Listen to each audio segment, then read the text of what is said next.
বাপেরা রাতের বেলা যখন ঘুমাবেন কুল হুয়াল্লাহ সূরা 3 বার পড়ে ঘুমাবেন, কুল আউযু বিরাব্বিল ফালাক, কুল আউযু বিরাব্বিন নাস একবার করে পড়ে ঘুমাবেন, আয়াতুল কুরসি সূরা ফাতিহা পড়ে আর যদি দরুদ শরীফ পড়ে গায়ে ফুঁক দিয়ে ঘুমান, ওই বাড়িতে জিন ভূত পরি জাদু বানটোনা কিছুই লাগবে না। আমার বাবাজিরা ইসলাম শেখাতে চায়, আপনারা শুধু শুনতে চান, ঠিক না? ইসলাম শেখাতে চায়, আপনারা শুনতে ভালোবাসেন, আপনারা শিখতে ভালোবাসেন না। রাগ করবেন না, চলুন এগিয়ে যাচ্ছি, একটা একটা করে প্রমাণ দিয়ে দিচ্ছি। আল্লাহর নবী একদিন ফজরের নামাজের পরে দাঁড়িয়ে আছেন, একজন সাহাবী বললেন, ইয়া রাসূলুল্লাহ, ইয়া রাসূলুল্লাহ, আমি কোরআনকে অত্যন্ত ভালোবাসি। আল্লাহর নবী বললেন, আলহামদুলিল্লাহ। রাসূল বললেন, কি জানতে চাইছো বলো? বলে, ইয়া রাসূলুল্লাহ, কোরআনের ভিতর থেকে একটা সূরাকে আমি অত্যন্ত বেশি ভালোবাসি, গোটা কোরআনের থেকে ওই সূরাটার মতো বেশি ভালোবাসার কোন সূরাকে বাসি না। আল্লাহর নবী বললেন, সূরাটির নাম কি বলো? তো সাহাবী বললেন, ওই সূরাটি হলো কুল হুয়াল্লাহ সূরা। আল্লাহর নবী বলেন, ও আমার সাহাবী, কুল হুয়াল্লাহ সূরা মহব্বত করার কারণে কিয়ামতের মাঠে আল্লাহ তোমার নাজাত দিয়ে দেবে। এই জন্য আপনাদেরকে বলে গেলাম, নবী বললেন, ইন্নাল জান্নাতা তাশতাকু ইলা খামসাতি নাফার, জান্নাত 5 শ্রেণীর মানুষের জন্য আশা করে। এক নাম্বার হলো তালিয়াল কোরআন, প্রতিদিন কোরআন তেলাওয়াতকারী মানুষের জন্য জান্নাত আশা করে। রাসূল বললেন, খায়রুকুম মান তাআল্লামাল কুরআনা ওয়া আল্লামাহু, তোমাদের মধ্যে উত্তম ব্যক্তি হলো ওই লোকটা যে নিজে কোরআন শিক্ষা করেছে, অপরকে কোরআন শিক্ষা দিয়েছে। রাসূলের আরো একটা হাদিস বলে যাচ্ছি, মান আল কুরআনা হরফান ফালাহু আশরু হাসানা, যে ব্যক্তি কোরআন থেকে একটা অক্ষর পড়বে, নামায় আমল নামায় আল্লাহ তার 10টা নেকি লিখে দেবে। এখন কোরআনে কটা অক্ষর আছে? এখন কোরআনের পরিচয় আপনাদের দিয়ে দিই, শুনে নিন।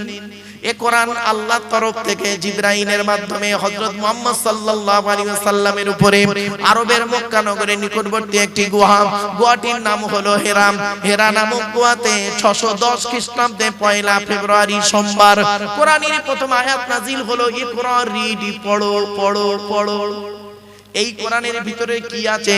30টা পারা, 540টা রুকু, 114টা সূরা, 14 থেকে 15 খানা সাজদা, 7টা মানজিল, 8 থেকে 12 খানা সাক্তা, 6666টা আয়াত, কেউ বলেছেন 6236টা আয়াত, 3,23,215টা অক্ষর।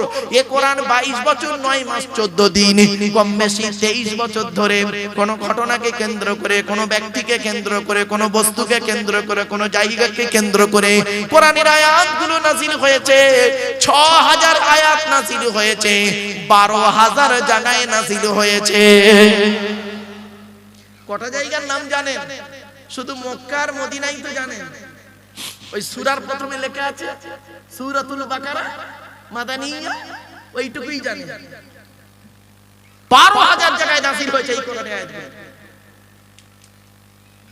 একটা বলবো, একটা বলি, বলবো কি বলুন? এই দেখেন, আল্লাহর নবী একদিন মসজিদে নববীতে বসে আছেন।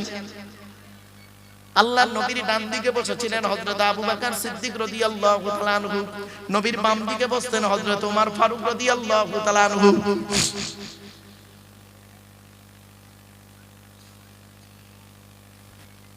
আল্লাহর নবী ডান দিকে বসে আছিলেন কে?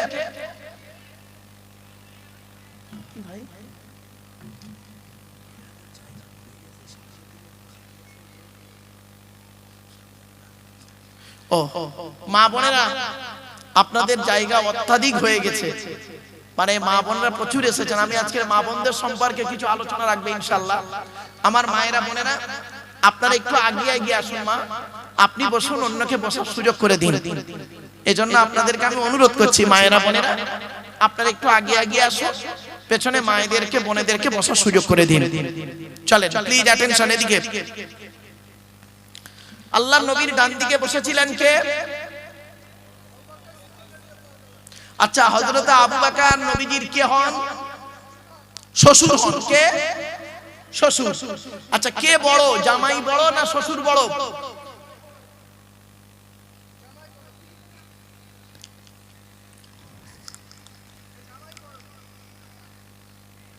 ঠিকই বলেছো বেচারা। সম্মানের দিক থেকে নবী বড়, জামাই বড়। বয়সের দিক থেকে, দিন রাত্রির গণনার দিক থেকে, এই দিন রাত্রি, পৃথিবীর দিন রাত্রির গণনাতে নবীজি বড় আবু বকরের থেকে। কদিনের বড় শুনে নিন, 2 বছর 2 মাস 10 দিন। কত কত কত, এগুলো মনে রাখবেন। আবু বকরের থেকে নবীজি 2 বছর 2 মাস 10 দিনের বড়। যাই হোক, তো হযরত আবু বকর সিদ্দিক রাদিয়াল্লাহু তাআলা আনহু বসে আছেন ডান দিকে। তৎকালীন যুগের মদিনার সবথেকে ধনী লোক, লোকটার নাম কি? হযরতে আমর জামুহ রাদিয়াল্লাহু তাআলা আনহু। কি বললাম বাবা? আমর জামুহ রাদিয়াল্লাহু তাআলা আনহু। উনি উহুদের যুদ্ধে শহীদ হয়েছিলেন। ওনার শহীদ হওয়ার 35 বছর পরে ওনার লাশ মোবারক যখন তোলা হচ্ছে, এই কপালে তীর লেগে উনি শহীদ হয়েছিলেন। তো যেদিন ওনার লাশ তোলা হচ্ছিল, সেই দিন সেই কপাল থেকে টাটকা তাজা রক্ত 35 বছর পরেও বেরিয়ে যাচ্ছে। মনে রাখবেন, কয়েকটা দেহ মাটি খেতে পারে না, পচে না মাটিতে। শুনে রাখবেন, কয়েকটা দেহ মাটিতে পচে না, টাটকা থাকে। ওই দেহগুলোর মধ্যে আমাদের একটু দেহ হয় কি দেখুন। 1 নাম্বার, নবীদের দেহ মোবারক মাটি খেতে পারে না, এখানে কেউ নবী নেই, 1 নাম্বারটা বাদ। 2 নাম্বার, শহীদদের দেহ মোবারক মাটি খেতে পারে না, টাটকা থাকে। জোরে বলুন। 3 নাম্বার, মুকাম্মাল কোরআনী হাফেজের দেহ। কি বললাম বাবা? মুকাম্মাল কোরআনী হাফেজের দেহ মাটি খেতে পারে না, টাটকা থাকে। এজন্য ছেলেকে কোরআনে হাফেজ করান, ছেলেকে কোরআনে হাফেজ করান। আপনি কি জানেন হাফেজের গুরুত্ব কি? আপনাদের ধারণা হয় হাফেজ হয়ে কি করবে? তবে আমি অনুরোধ করব, যারা হাফেজ সাহেব হচ্ছ, বাবা তোমরা অন্তত হাফেজ হয়ে খারিজি পড়াশোনা করো, কোরআনটা আরবি ভাষায়, তোমার মাতৃভাষা যেন বুঝতে পারো কোরআন, তাহলে দেখবে জীবনটা ধন্য। আর হাফেজ হয়ে অন্য কাজে গিয়ে ইয়াদ ভুলে যাব না। কঠিন শাস্তি হবে হাফেজ সাহেবদেরকে কিয়ামতের মাঠে। কঠিন শাস্তি রাসূলুল্লাহ বলেছেন, কঠিন শাস্তি দেওয়া হবে হাফেজ সাহেবদেরকে। ওই হাফেজদেরকে কঠিন শাস্তি দেওয়া হবে যারা কোরআন ইয়াদ করে ভুলে গেছে। কোরআন ইয়াদ করে কি হয়েছে? ভুলে গেছে। এত সহজ ভাবলেন? এ কোরআন পৃথিবীর বস্তুর উপর আল্লাহ দিতে চেয়েছিলেন। পৃথিবীর কোন বস্তু কেউ নেয়নি, পাহাড় পর্বত নদ নদী, এ কোরআন কেউ অ্যাকসেপ্ট করেনি, এর ভার নিতে পারেনি।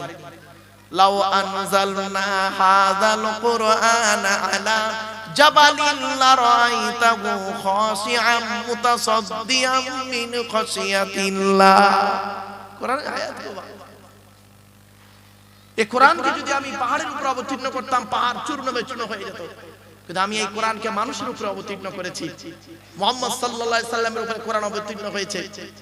আর এই কোরআন যারা মুখস্থ করে, মনে রাখবেন, তাদের উপর আল্লাহর কত রহমত থাকে আপনি ভাবতে পারবেন না, একদিন বুঝতে পারবেন। চলুন, এজন্য 3 নাম্বার হলো কোরআন মুকাম্মাল কোরআনী হাফেজের দেহ।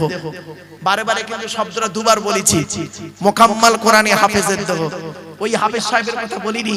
হাফেজ সাহেব হয়ে মসজিদে ইমামতি করছে আর পাশের বাড়ির মেয়েটার প্রেগন্যান্ট করে দিল, ওই ছেঁচড়াটার কথা বলিনি আমি আগেই বলে দিয়েছি, 2 ঠোঁটের মাঝখানে 2 রানের বীজখানে। মনে পড়ছে মার?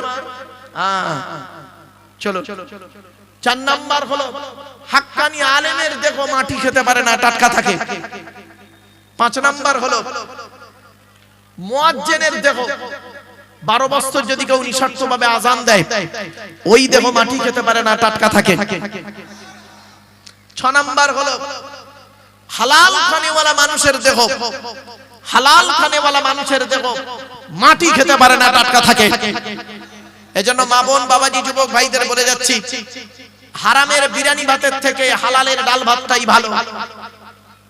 হারামের বিরিয়ানি ভাতের থেকে হালালের ডাল ভাতটাই ভালো। অনুরোধ করে বলে যাচ্ছি, হালাল খাবার খান।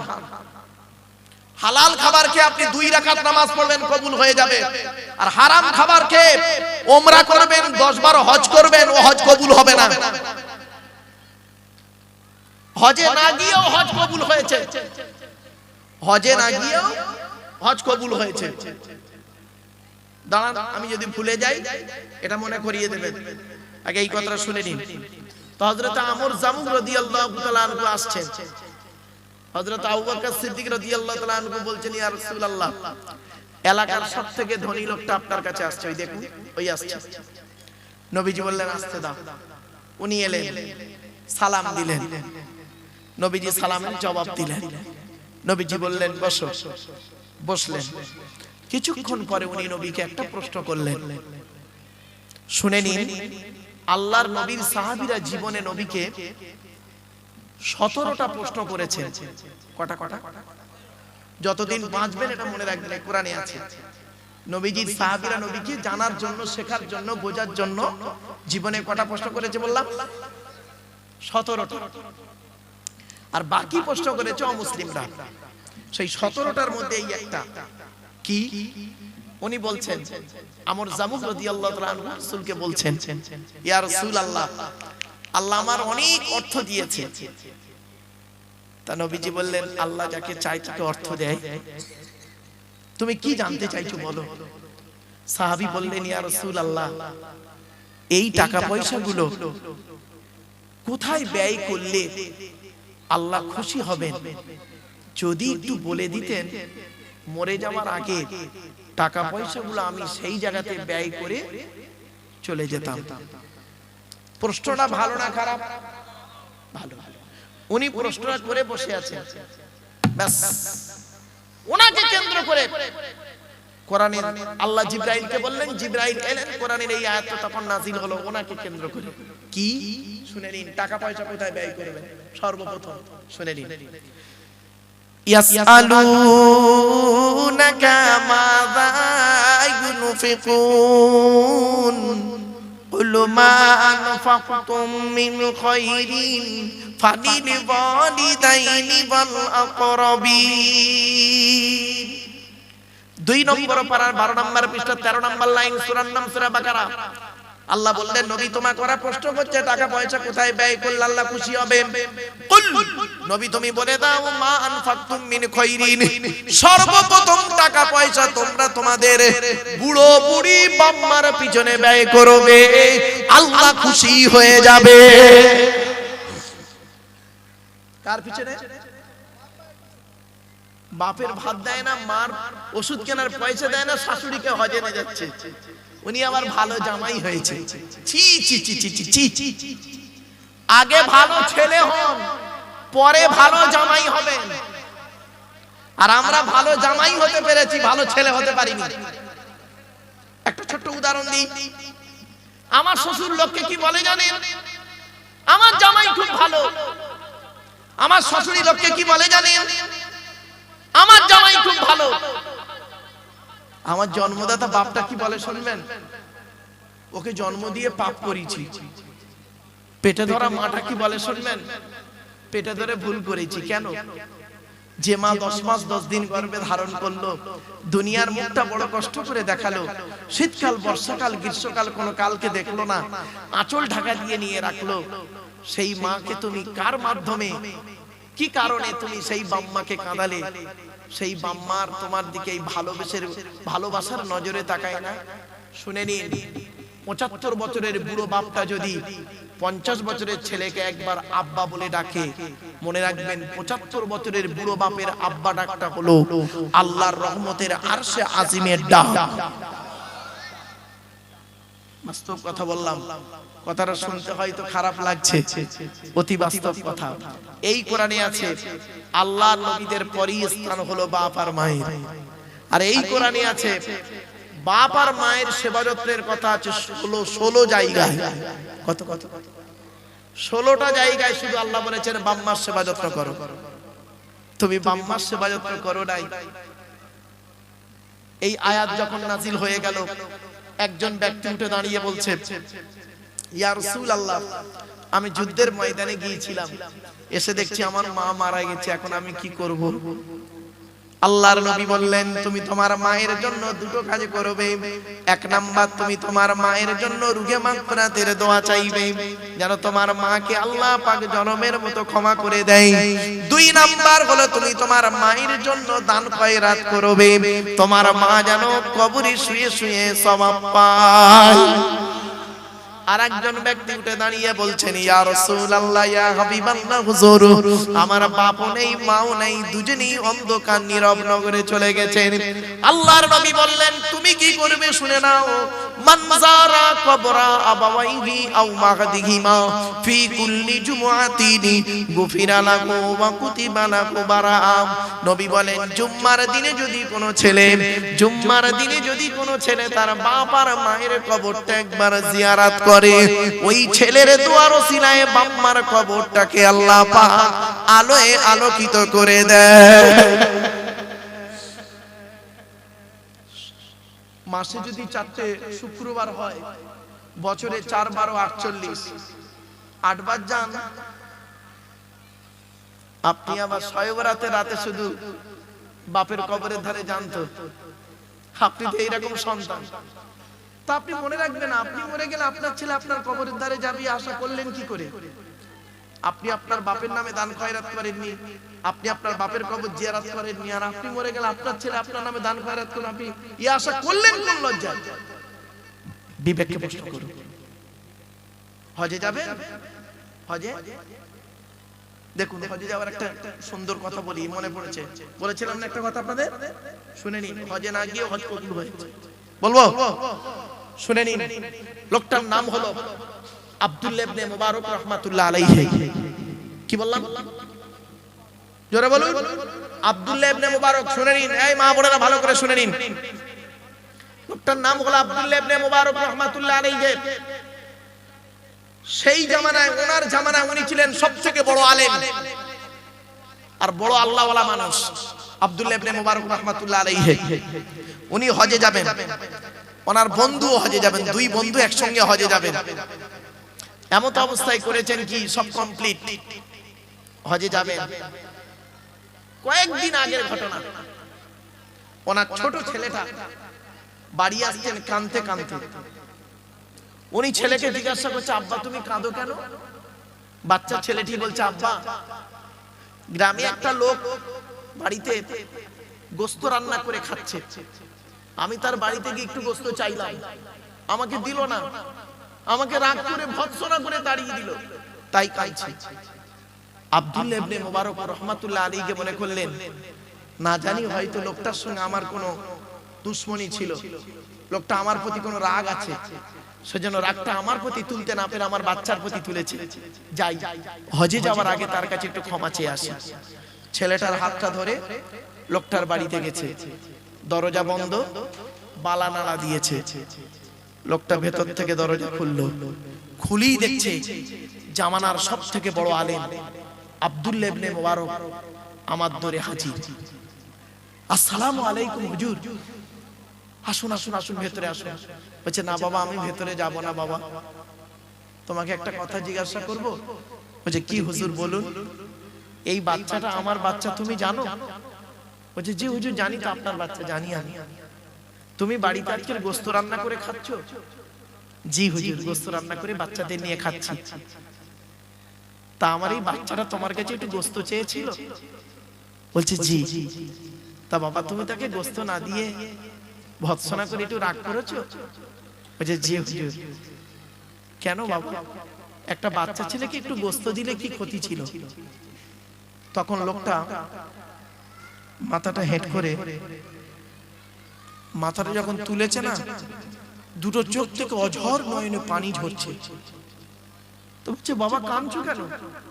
লোকটা কাঁদতে কাঁদতে বলছে, হুজুর আজ 3 দিন হলো আমার বাড়িতে রান্না হয়নি, চুলো জ্বলে না, আমার বাচ্চারা সব অনাহারে আছে। আজ সকালবেলা কাজে গিয়েছিলাম, দুপুর হয়ে গেছে, কোনো কাজ পাইনি, কিছু পয়সা ইনকাম হয়নি। বাড়িতে আসার সময় ভাবছি, কলিজার টুকরা বাচ্চাগুলোর মুখের পানে আমি, মুখের সামনে আমি কিভাবে দাঁড়াবো? আমি একটা বাপ হয়ে বাড়িতে আসার পথে রাস্তার ধারে দেখি একটা মরা প্রাণী, মরা হালাল প্রাণী, মরা হালাল প্রাণী পড়ে আছে। আমি চারিদিকে দেখলাম, কাউকে দেখতে পাইনি।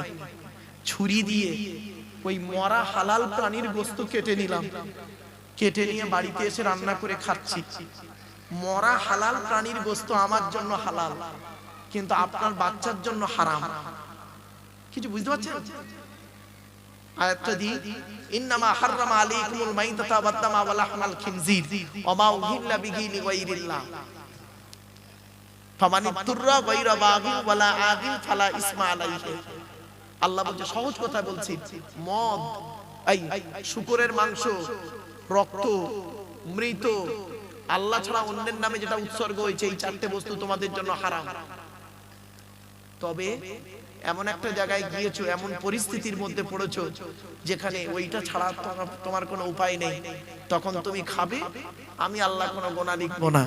তো হুজুর, আমি তো একজন অসহায়, আমার কিছু নেই, তাই আমি মরা হালাল প্রাণীর গোশত কেটে নিয়ে রান্না করে খাচ্ছিলাম, এমন অবস্থায় দেখি আপনার বাচ্চাটা আমার ধরে এসে হাজির।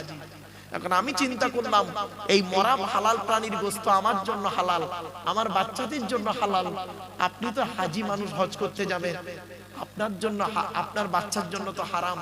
আমি জেনে শুনে কি করে হুজুর এই হারাম গোশত আপনার বাচ্চার জন্য হারাম, এটা কি করে দিতে পারি আপনার বাচ্চাকে, বলুন তো হুজুর। আপনার বাচ্চাকে এই মরা প্রাণীর গোশত না দিয়ে যদি বড় অপরাধ করে থাকি, আল্লাহর রাস্তায় আপনি আমায় মাফ করে দিন। হযরত আব্দুল্লাহ ইবনে মুবারক রাহমাতুল্লাহ আলাইহি ঝরঝর করে কাঁদছে, চোখটা মুছে নিয়ে বলছে, বাবা দাঁড়াও, আমি আসছি, তুমি দাঁড়াও, আমি আসছি। সোজা বাড়ি গেলেন, বাড়িতে গিয়ে হজে যাওয়ার সমস্ত টাকাগুলো নিয়ে লোকটাকে দিয়ে বললেন, বাবা আমি এবছর হজে যাব ভেবেছিলাম, এই হজে যাওয়ার টাকাগুলো বাবা আমি তোমাকে সব দিয়ে দিলাম, তুমি ছেলে মেয়েকে নিয়ে খাও, ব্যবসা বাণিজ্য করো, আমার জন্য একটু দোয়া করো। উনি এবছর হজে গেলেন না, ওনার বন্ধু হজে চলে গেছেন, ওনার বন্ধু হজ থেকে বাড়ি ফিরেছে, বাড়ি ফিরে সোজা আব্দুল্লাহ ইবনে মুবারকের বাড়িতে এসেছে। আব্দুল্লাহ ইবনে মুবারকের বাড়িতে এসে সালাম দিয়ে বলছে, আসসালামু আলাইকুম। ওয়া আলাইকুম আসসালাম। বন্ধু আব্দুল্লাহ ইবনে মুবারককে জিজ্ঞাসা করছে, বন্ধু আপনি হজ থেকে কবে ফিরলেন? মানে আব্দুল্লাহ ইবনে মুবারককে বলছে, আপনি হজ থেকে কবে ফিরলেন? তো আব্দুল্লাহ ইবনে মুবারক রাহমাতুল্লাহ আলাইহি বলছে, বন্ধু কিছু মনে করবেন না, আমি এবছর তো হজে যাইনি, আমার হজের টাকাটা একটা গরিব লোককে দান করে দিয়েছি ভাই, এবছর হজে যেতে পারিনি। তখন বন্ধু বলছে, ভাই আমার সঙ্গে কেন মিথ্যা কথা বলছেন ভাই আমার? বলছে, আল্লাহর কসম করে বলছে আমি হজে যাইনি। তখন ওই বন্ধু কাঁদতে কাঁদতে বলছে, আল্লাহর কসম করে বলছি, আমি হজে গিয়ে যখন কাবা শরীফ তওয়াফ করছি, আমি দেখতে পাচ্ছি নিজে চোখে আমার আগে আগে আপনি কাবা শরীফ তওয়াফ করছেন। শুধু তাই নয়, আমি দূর থেকে দেখতে পাচ্ছি যখন আপনি হজরে আসওয়াদে চুমা দিচ্ছেন, আমি দূর থেকে দেখতে পাচ্ছি আমার আগে আগে আপনিও চুমা দিয়ে ফিরছেন। রাসূলের রওজা মুবারকে যখন গিয়ে সালাম দিচ্ছি, আমি দূর থেকে দেখতে পাচ্ছি আপনি আমার আগে আগে সালাম দিয়ে বেরিয়ে যাচ্ছেন। কপাল খারাপ, আপনার সঙ্গে ওখানে দেখা হলো না, তাই এসে আপনার সঙ্গে দেখা করতে এসেছি। এই কথা শোনার সাথে সাথে আব্দুল্লাহ ইবনে মুবারক রাহমাতুল্লাহ আলাইহির চোখ থেকে ঝরঝর করে পানি পড়ছে। ওই রাতে আব্দুল্লাহ ইবনে মুবারক রাহমাতুল্লাহ আলাইহি ঘুমিয়ে আছেন, গভীর রাতে স্বপ্ন দেখছেন। একজন ব্যক্তি বলছেন, হে আব্দুল্লাহ ইবনে মুবারক, হে আব্দুল্লাহ ইবনে মুবারক, তুমি এই বছর হজে না গিয়ে হজের টাকাটা একজন গরীবকে দান করার কারণে আল্লাহ তোমার হজকে কবুল করে নিয়েছে। কি ভাবলেন? আর আপনি হজে গেছেন, লোকের মেরে, লোকের জমি জায়গা মেরে, লোককে কাঁদিয়ে দু নম্বরি করে হজে গেছেন। ফালতু কথা দেখা, বাবার হাজি, ছি, ওকে হাজি বলতে ঘৃণা লাগে। রাগ করবেন না বাবা, আমি এই জন্য আপনাদেরকে কথাগুলো বললাম, হয়তো আপনারা হুজুর ঢুকেছেন। নারায়ে তাকবীর, নারায়ে তাকবীর। সৈয়দ সাহেব হুজুর কিবলা, সৈয়দ সাহেব হুজুর কিবলা, সৈয়দ সাহেব হুজুর কিবলা। নারায়ে তাকবীর। যাক, আলহামদুলিল্লাহ। উস্তাদুল আসাদিস আল্লামা হুজুর এসে গেছেন, এখনই স্টেজে আসবেন। তবে হুজুরের আসার আগ পর্যন্ত বাপ আমি দু চারটা আলোচনা করি, হুজুর এসে গেলে ইনশাআল্লাহ ছেড়ে দেবো।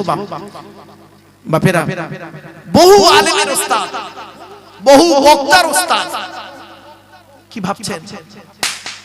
এজন্য কি এগুলো সব ফাটাচ্ছে বাবা? ওই বোম ফাটাচ্ছে নাকি বাচ্চারা? ও চলে আমার বাপেরা, এজন্য আপনাদেরকে বলি, এতক্ষণ আপনাদেরকে আলোচনা করছিলাম কি কোরআনের পরিচয় দিচ্ছিলাম, তাই তো নাকি? আরে ভাই বলুন না, কোরআন যার উপরে নাযিল হয়ে যায় তার নাম কি? আমাদের নবী আখিরি নবী মুহাম্মদ সাল্লাল্লাহু আলাইহি সাল্লাম, তার পরিচয়টা কি? আগে আপনাদের বলে নি, নবী হতে গেলে কটা শর্ত বলেছিলাম, ভুলে গেছে? আল্লাহর পরিচয় কটা বলেছিলাম, নবীদের পরিচয় কটা বলেছিলাম? তিনটে। কি কি? এক নাম্বার, যিনি নবী হবেন তার চরিত্র উত্তম হতে হবে। দুই নাম্বার, যিনি নবী হবেন তার উপরে আল্লাহর তরফ থেকে ওহী নাযিল হতে হবে। তিন নাম্বার, যিনি নবী হবেন তার দ্বারা অলৌকিক ঘটনা ঘটতে হবে।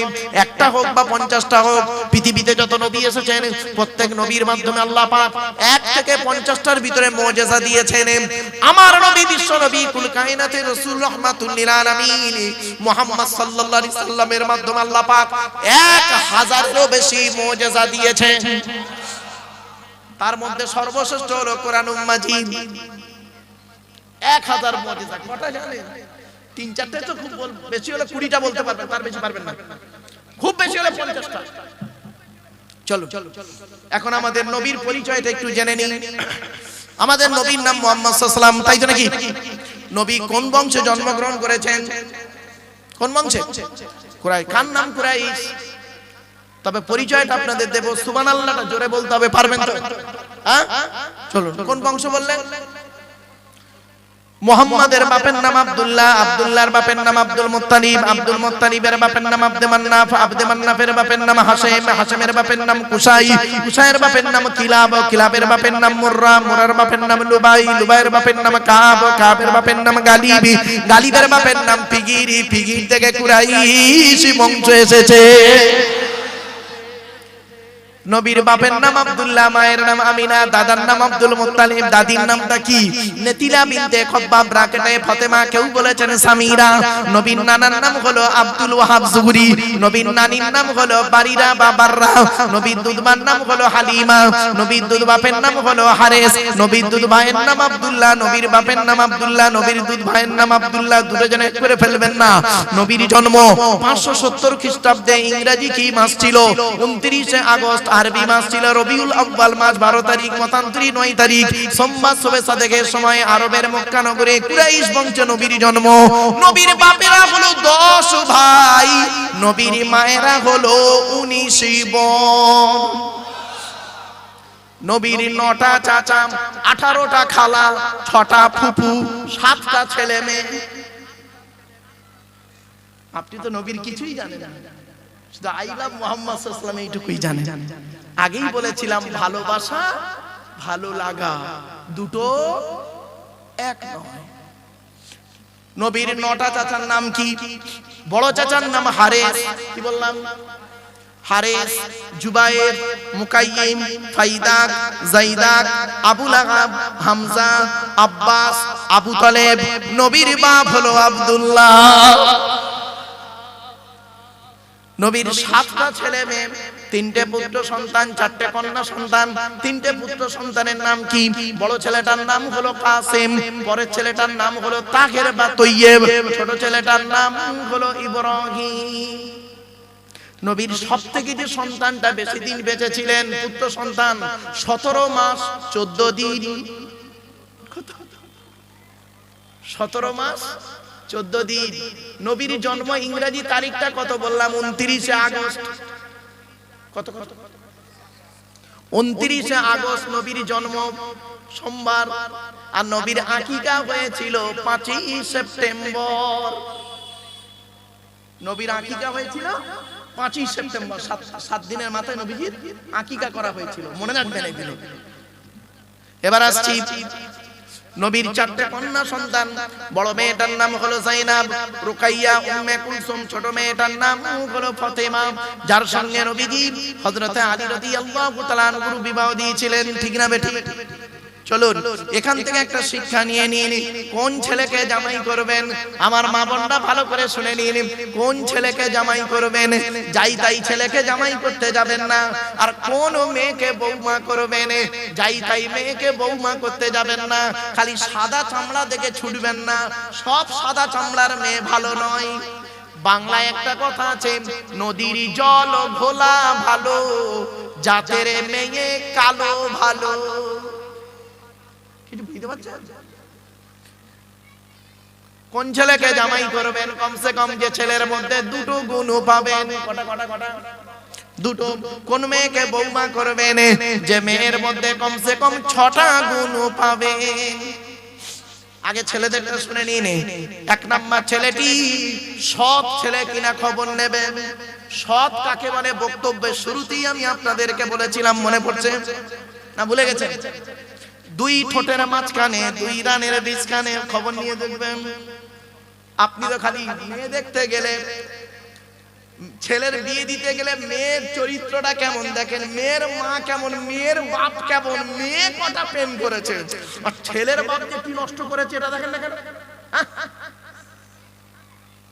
ছেলের বাপের চরিত্র দেখেন না কেন? ছেলের মায়ের চরিত্র দেখেন না কেন? ছেলের চরিত্র দেখেন না কেন? বাস্তব কথাই বললাম। চলো 1 নাম্বার ছেলেটি সৎ ছেলে কিনা খবর নেবেন। 2 নাম্বার ছেলেটি কর্মী কিনা খবর নেবেন।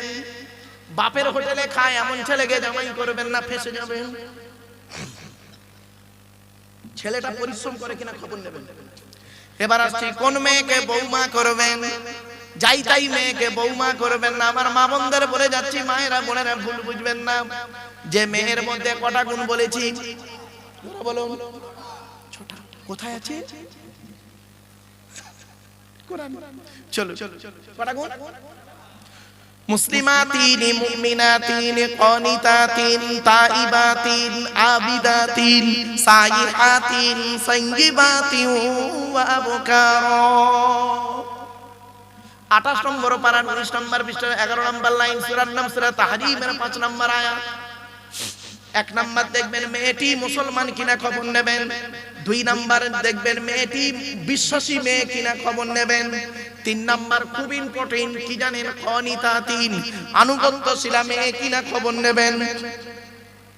দূর থেকে খবর নিয়ে দেখবেন মেয়েটি ওর বাপ আর মাকে ভক্তি শ্রদ্ধা করে কিনা খবর নেবেন। দূর থেকে খবর নিয়ে সঠিক তথ্য যদি পেয়ে যান মেয়েটি ওর বাপ আর মাকে ভক্তি শ্রদ্ধা করে না, খবরদার যত বড় পীর সাহেব মজুমনি সাহেবের মেয়ে হোক, আর মাস্টার ডাক্তার ইঞ্জিনিয়ার প্রফেসর হোক, আর যত শিক্ষিতা মেয়ে হোক, খবরদার ওই মেয়েকে জীবনে কোনোদিন বৌমা করবেন না। ও ওর নিজের বাম্মাকে ভক্তি শ্রদ্ধা করে না, তোমার বাম্মার পাতে সহজে 1 থালা ভাত দিতে চাইবে না। ঠিক না বেটা? বেশিরভাগ মেয়েদের বেশিরভাগ সংসার নষ্ট হয় মেয়ের মায়ের কান ভাঙানিতে। ঠিক না বেটি? যে মেয়ের মা যত বেশি চালাক, ওই মেয়ের কপালে তত তাড়াতাড়ি তালাক। ঠিক না বেটি? যে মেয়ে ছেলে দেখবেন, এই মা বোনরা রাগ করো না, মা বাস্তবটাই বলছি, যে মেয়ে ছেলে দেখবেন বিয়ের পরে স্বামীর কথার গুরুত্ব না দিয়ে ওর বাম্মার কথায় উঠে বসে, ওই মেয়ের সংসার হলো জাহান্নাম। বাস্তব কথা বলে যাচ্ছি। ছেলেরা তার শ্বশুর শাশুড়িকে জানা ভক্তি করে, তার 4 আনা যদি মেয়েরা ওদের শ্বশুর শাশুড়ির করত, সংসারটা জান্নাত হয়ে যেত। ঠিক না ঠিক? বাস্তব কথা বলে গেল। মেয়েদের শত্রু পৃথিবীতে 2টো। আরে কথা বলুন না, 2টো। 1 নাম্বার কে জানেন? সতীন। কি বললাম? সতীন হলো মেয়েদের চরম শত্রু। কিরকম শত্রু দেখুন, মা বোনদের বুদ্ধি দেখুন, মা বোনদের বুদ্ধি। মা বোন দেখে যাও না, মা বুদ্ধি দেখুন, মেয়েদের বুদ্ধি কিরকম। স্বামী মরে যায় যাক, স্বামী মরে যায় যাক, সতীন তো বিধবা হলো। বুঝতে পারলেন না? স্বামী মরে যায় যাক, সতীন তো বিধবা হলো। ও নিজে যে বিধবা হয়ে গেছে ওর খেয়াল। মেয়েদের আরেকটা শত্রুর নাম বলছি শুনুন, একদম বাস্তব কথা বলছি বাবা, হয়তো সাময়িক শুনতে একটু হাসি লাগবে, জ্ঞানী যারা বোঝে তারা শুধু ইশারা। মেয়েদের আরেকটা শত্রুর নাম শুনুন, ননদ। ননদ বোঝে হুজুর?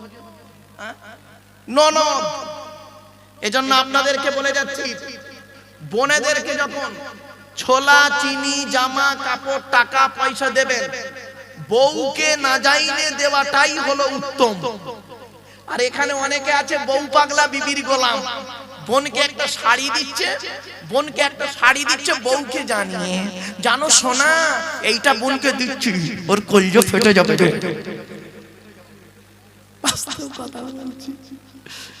আচ্ছা কেনই বা আপনারা বইয়ের অনুমতি নেবেন না বলুন? অবশ্যই বইয়ের অনুমতি নিতে হবে, অবশ্যই নিতে হবে আপনার বইয়ের অনুমতি। কেন নেবেন বলবো বলবো মনে আছে আপনাদের বাসর রাতে ফুলসজ্জার ঘরে গভীর রাতে একা একা বইয়ের ঘরে যখন ঢুকেছিলেন, মনে মনে কি বলেছিলেন? 50,000 টাকা ইয়াম্মা গাড়ি 5 ভরি সোনার বিনিময়ে আজ থেকে তোমার বাপের কেনা চাকর গোলাম হইয়া গেলাম, তুমি যাহাই বলিবে তাহাই শুনিব, গন্ডগোল যদি করি মারিতে দ্বিধাবোধ করিবে না, তোমার বিরুদ্ধে যদি কোনোদিন কোনো গন্ডগোল করিয়া থাকি হাড়োয়া তারাই বদুর নির্যাতনে কেস দিয়া বাপ আর মাকে জেল খাটাইয়া লকাবে ঠুকাইয়া আমারে পেঠাই দেবে। আমাদের হুজুর হাসছে দেখে, আরে ওই বাচ্চাগুলো হাসতেছে, ওরাও বুঝতে পারছে আরে বললে হবে সব কি নরমালের বাচ্চা, সব সিজারের বাচ্চা, বহুত চাচা। চলেন বাবাজি রাগ করবেন না বাপ, বাস্তব কথা বললাম, কথাটা শুনতে হয়তো হাসি লাগলো, বাড়িতে গিয়ে ভাববেন। আল্লাহর নবী একদিন, শুনে নিন, আল্লাহর নবী একদিন সাহাবীদেরকে বললেন, তোমাদের বাড়িতে কয় শ্রেণীর মেয়ে ছেলে আছে গো? সাহাবীরা বললেন, ইয়া রাসূলুল্লাহ আমাদের বাড়িতে 4 শ্রেণীর মেয়ে ছেলে আছে। কয় শ্রেণী? 4 শ্রেণীর মেয়ে ছেলে। কে কে? মা, মা, বোন, মেয়ে, বউ।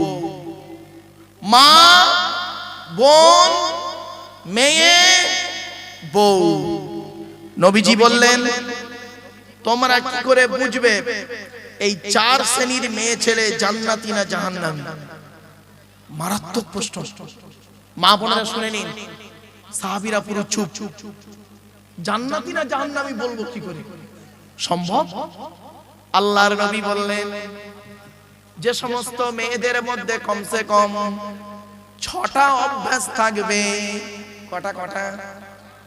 আমার মা বোনেরা শুনে নিন, রাসূলুল্লাহ বললেন যে সমস্ত মেয়েদের মধ্যে কমসে কম 6টা অভ্যাস থাকবে, ওই মেয়ে ছেলে যত নামাজ পড়ুক, রোজা রাখুক, হজ করুক, ওই মেয়ে ছেলে হবে জাহান্নামী। আজকে শুনে যান, বাড়িতে গিয়ে দেখবেন আপনার মা, বোন, মেয়ে, বউ 4 জনের মধ্যে এই 6টার একটা আছে কিনা। যদি থাকে বুঝে নেবেন আমার মা যত তাহাজ্জুদ পড়ুক, রোজা রাখুক, হজ করুক, জাহান্নামী জাহান্নামী জাহান্নামী। আমি বলিনি, নবীজির কথাটাকে আমি আপনাদের কাছে মাতৃভাষায় তুলে ধরছি, ট্রান্সলেটরের কাজ করছি। 1 নাম্বার নবীজি বললেন, ও আমার সাহাবীরা, যখন তোমরা দেখবে যে মেয়ে ছেলে স্বামীর সঙ্গে যখন কথা বলে, মেজাজ দিয়ে কথা বলে, ওই নারী যত নামাজ পড়ুক, রোজা রাখুক, ওই নারী হলো জাহান্নামী। অনেক মা বোন আছে দেখবেন পাড়ার লোকের সঙ্গে কথা বলে মিষ্টি ভাষায়, কিন্তু স্বামীর সঙ্গে যখন কথা বলে মেজাজ দিয়ে কথা বলে। এটা আপনার মায়ের মধ্যে এই অভ্যাস থাকতে পারে, মেয়ের মধ্যে, বউয়ের মধ্যে, বোনের মধ্যে থাকতে পারে। যতই হোক না কেন, যতই কাই করুক না কেন, আপনার মা, বোন, মেয়ে, বউ এই অভ্যাসে যদি থাকে জাহান্নামী। রাসূলুল্লাহ বললেন, ওই নারীর প্রতি আল্লাহর গজব পড়বে যে নারী তার স্বামীর সঙ্গে যখন কথা বলে মেজাজ দিয়ে কথা বলবে। 2 নাম্বার নবীজি বললেন, ওই নারীর প্রতি আল্লাহর গজব পড়বে যে নারী স্বামীর দুর্নাম বদনাম অন্যের কাছে করে বেড়ায়। 3 নাম্বারে নবী বললেন, ওই নারী নামাজ পড়ে, রোজা রেখে, হজ করে জাহান্নামে যাবে যে নারী স্বামী থাকতে অন্য পুরুষের সঙ্গে পরকীয়ায় লিপ্ত হয়। অনেক মেয়ে ছেলের স্বামী বিদেশে গেছে বা কলকাতায় কাজে গেছে, মেয়ে বউ করছে কি অন্য পুরুষের সঙ্গে পরকীয়ায় লিপ্ত। 4 নাম্বার নবীজি বললেন ওই মেয়ে ছেলে জাহান্নামে যাবে নামাজ পড়ে রোজা রেখে। যে মেয়ে ছেলে বিনা কারণে স্বামীর বিছানা ছেড়ে দিয়ে অন্য বিছানায় রাত কাটায়। কি ভাবছেন? এই ধরনের মেয়েদের বয়স হলো 45, 50, 55, 60, 70, 75। 50 বছরের বুড়িটা 55 বছরের স্বামীর পাশে আর ঘুমায় না। বুড়ি কি করে জানেন? বুড়োর শরীর খারাপ, হার্টের রোগী, সুগারের রোগী, প্রেসারের রোগী, স্ট্রোক রোগী, কখনো মরে কখনো বাঁচে খবর নেই। বুড়ি করে কি জানেন? ছোট ছেলের ঘরে ঘুমায়, খাটের উপরে ঘুমায়, নাতিটাকে নিয়ে ঘুমায়, তাহাজ্জুদের নামাজ পড়ে, কোরআন তেলাওয়াত করে, তাসবিহ টানে। ওর কোরআন তেলাওয়াত তাসবিহ কিছুই কবুল করবে না আল্লাহ, স্বামী যদি নারাজ থাকে। একজন পুরুষ 4 জনকে খুশি করলে জান্নাতি। হে পুরুষ, তুমি তোমার রব আল্লাহকে খুশি করো, অর্থাৎ কোরআন মোতাবেক জীবন যাপন করো। হে পুরুষ, তুমি তোমার নবীকে খুশি করো, নবীর হাদিস মোতাবেক সুন্নাহ মোতাবেক জীবন যাপন করো। হে পুরুষ, তুমি তোমার জন্মদাতা বাপকে খুশি করো। হে পুরুষ, পেটে ধরা মাকে খুশি করো। একজন পুরুষ যদি 4 জনকে খুশি করতে পারে সে জান্নাতি, জান্নাতি, জান্নাতি। একজন নারী 3 জনকে খুশি করলে জান্নাতি। হে নারী, তুমি তোমার রব আল্লাহকে খুশি করো, অর্থাৎ কোরআন মোতাবেক জীবন যাপন করো। কোরআন মোতাবেক জীবন যাপন করো। কোরআনে নারী যেভাবে পোশাক পরতে বলা হয় যে সেইভাবে পোশাক তুমি নারী পরো। মেয়েদের 5 রকম পোশাক পরা হারাম। কিতাবুল লিবাসের হাদিস গো বাবা, আমার বাবার কথা নয়। কে বলবে, কে শুনবে? ওয়াজ শোনার লোকের অভাব। এখন কি হয়েছে জানেন? এখন ওয়াজ হয় দুটো, এই ওয়াজের অ্যাটেনশন হয় দুটো কারণে, দূর আর সুর। কি বললাম?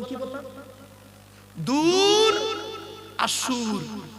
এখানে যদি একটা বক্তার নাম লিখে দিতেন, যাই তাই বক্তার নাম লিখে দিয়ে খালি পাশে লিখে দিতেন মিশর। কি বললাম? মিশর কি আফ্রিকা? সে দেখা যাচ্ছে আফ্রিকায় ছাগল চড়ায়, আলেম নয়, ছাগল চড়ায়। ওই আফ্রিকা নাম শুনেছেন? প্যান্ডেল ভর্তি। দূর আর একটা কি বলুন? সুর। এই দূর আর সুরের দিকে না তাকিয়ে কোরআন হাদিস সুন্নাহর মোতাবেক ইজমা কিয়াসের দিকে ফিরে আসা।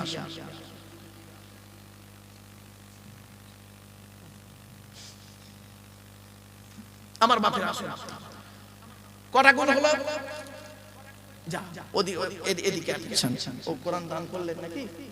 আলহামদুলিল্লাহ, কোরআন শরীফ, তাই তো? আল্লাহ কবুল করুক। যাক, এতক্ষণ একজন মানুষ একটা কোরআন আল্লাহ মাদ্রাসা, নবীর মাদ্রাসায় দিয়েছে। এজন্য আমি বলি বাবা, কোরআনের মাহফিল দেন, হাদিসের মাহফিল দেন। ওয়াজ যাইতাই করা যাবে না। কোরআনে আল্লাহ বলে দিয়েছেন ফাযাক্কির বিল কুরআনি মান ইয়াখাফু ওয়াঈদ। 26 নম্বর পারা 19 নম্বর পৃষ্ঠা 12 নম্বর লাইন, সূরার নাম সূরা কাফের 45 নম্বর আয়াত। নবী মানুষকে উপদেশ দান করো বিল কুরআন, কোরআনের মাধ্যমে। যাইতাই ওয়াজ করা যাবে না বাবা। কি ভাবছেন আপনি? কোরআনে অন্য জায়গায় বলা হয় যে কিভাবে মানুষকে ওয়াজ করে হিদায়াতের বাণী বলবে, দাওয়াত দেবে মানুষকে। উদউ ইলা সাবিলি রাব্বিকা বিল হিকমা ওয়াল মাউইযাতিল হাসানা ওয়াজাদিলহুম বিল্লাতী হিয়া আহসান। 14 নম্বর পারা 20 নম্বর পৃষ্ঠা 11 নম্বর লাইন, সূরার নাম সূরা নাহলের মধ্যে আল্লাহ বলে দিলেন। বাবা, এজন্য অনুরোধ করে আপনাদের বলে যাচ্ছি, আলেমের ওয়াজ শুনুন।